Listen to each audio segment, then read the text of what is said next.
So today we got a fender flare kit from Super ATV to put on this RMAX here. It's a two-seater. So what we're gonna need here,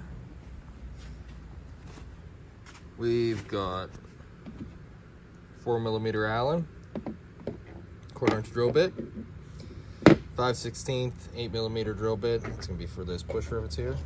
10mm wrench, our drill. We like to have a ratchet, speed things up here. We've got a whole bunch of nuts here. We got the washers. Got a whole bunch of fender washers here. Oh, it's gonna hold the camera right. A whole bunch of fender washers here. A whole bunch of Allen heads. Flange there, goes under those. And that's gonna bolt a whole bunch on. We're gonna reuse some of the stock hardware, and that's gonna hold the front ones in place, and the rear ones we're gonna use. We got this bracket for the rear, a whole bunch of hardware they're gonna bolt up.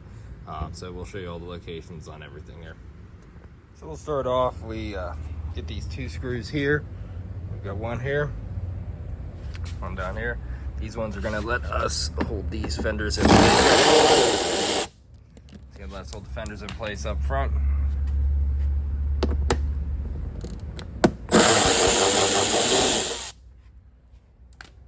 And we don't have the tripod today, so we're gonna do this in steps here. We'll get those off, get the new ones mounted in place, and then that gives us our alignment for everything moving forward here. So I'll get those in place and show you that here in a sec.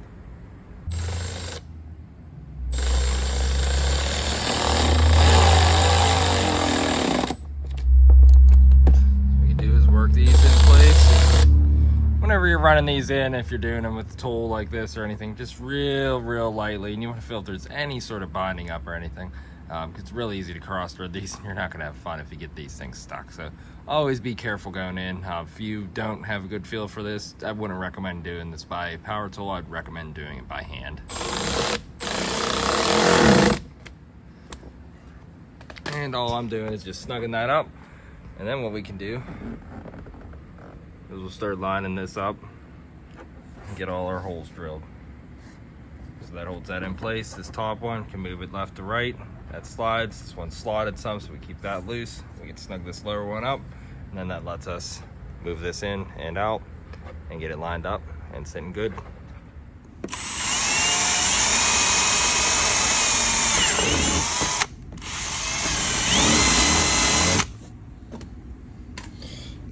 And then what we'll do is we'll put a pin in, hold it in place, drill another hole, put a pin in, hold it in place, drill another hole, put a pin, drill that one, and then up here we have our smaller 1/4 inch holes, and we'll put them together with the nut and the bolt.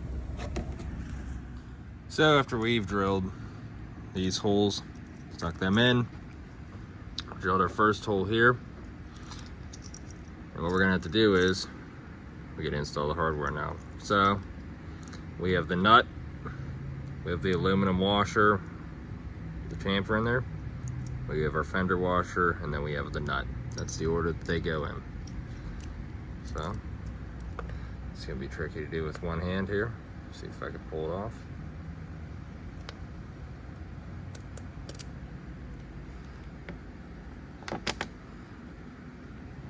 Now we're gonna set this down. Ain't no way I'm getting that up there.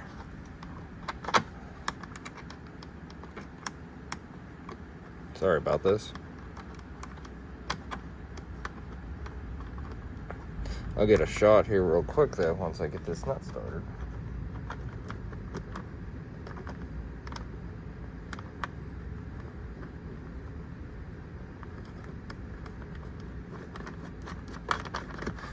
There it is. So we get there, and all we're gonna do is reach up over and get right up in here. So it's gonna be right there. That goes the whole way around. You get a hole there and a hole here to do.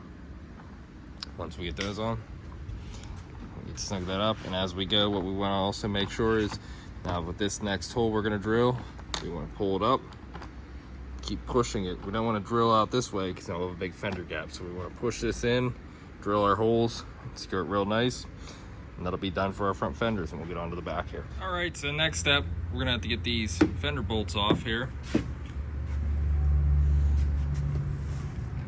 And we got that one there, and that one there. And that should be it. I don't think I'm missing any there. But yeah, we're gonna take that off and remove this fender. We'll put that on the bench, and then we can finish putting that fender flare on.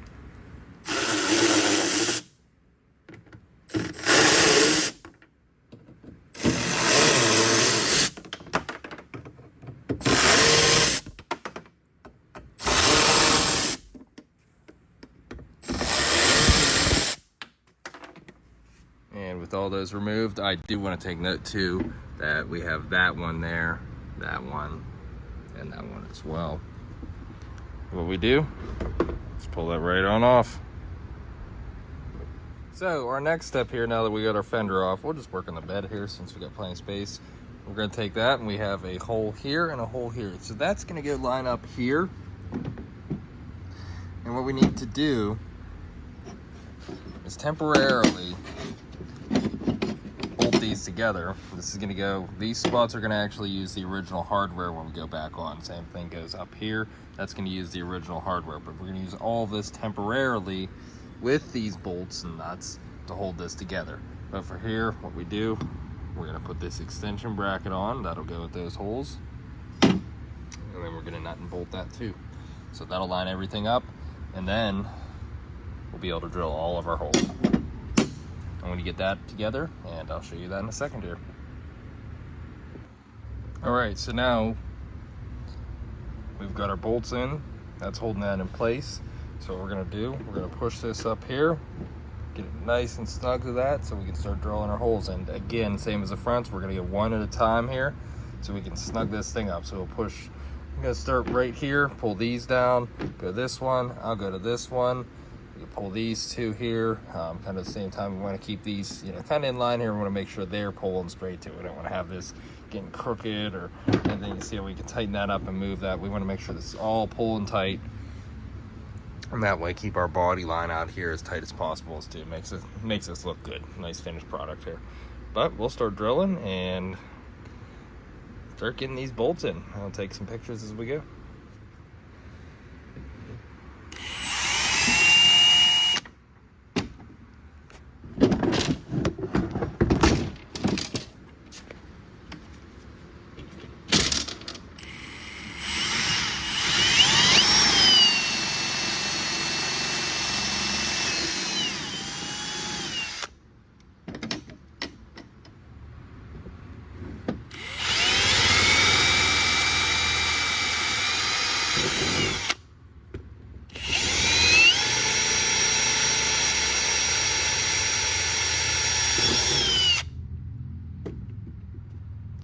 Now that we've got those all tightened up, make sure to take these ones out. We got this one, that far one there. That's our original mounting points. All we gotta do here, slide that right in place. And then again, we're just gonna push that up, tighten those up, put it back on just like the stock fender. Now we're gonna go on, put the other side, and we'll be done here. All right, so we got those fender flares installed here. Nice, reasonable profile on them. And these don't stick out real far. That's what's nice. You know, we get a couple inches extra, so it'll help keep the mud off, keep that sling off, especially on the front there. I like the mounting style of these. You know, we got plenty holding this on here, so even though we got that little bit extra. And then the other nice part about these, if we really need to, they flex, they bend. They aren't gonna hit something and break off. It's a lot of fender flares, you know, like this front here. You go wrap around something, there's nothing, you know, really gonna damage these. Catch a little bit of an edge here, yeah, it's gonna strain it some, but these can still flex, they can bend, they can get out of the way. But when it actually comes to holding the mud, they're gonna keep it a lot down. The doors are gonna be a lot cleaner, a lot nicer overall. One thing to keep an eye on is definitely going to be these push rivets too. Not a fan of using them on these setups, but whenever you got kind of blind holes like this where, you know, you're not able to get in behind there easily, It's definitely a lot nicer just to use push rivet. But long term, will that be an issue? Maybe nut and bolt it like the rest of the setup. Yeah, that might be the way it ends up going. But we'll see how these how they go for the customer. I haven't had too many issues with these. Usually we just end up keep putting the rivets back in. But that's just all depends. You end up catching one of these and smacking them, or I get people where they don't do a single thing with these, put them on and go, and we never have a problem. But a lot of people are harder on stuff than others. That's one of the big things on side-by-sides you gotta watch. Everyone says, oh, what's the best buggy? Well, who was riding it last and who broke it? That's really gonna tell you what's what. Now, some machines definitely better. These RMAXs do really seem to be holding up well though.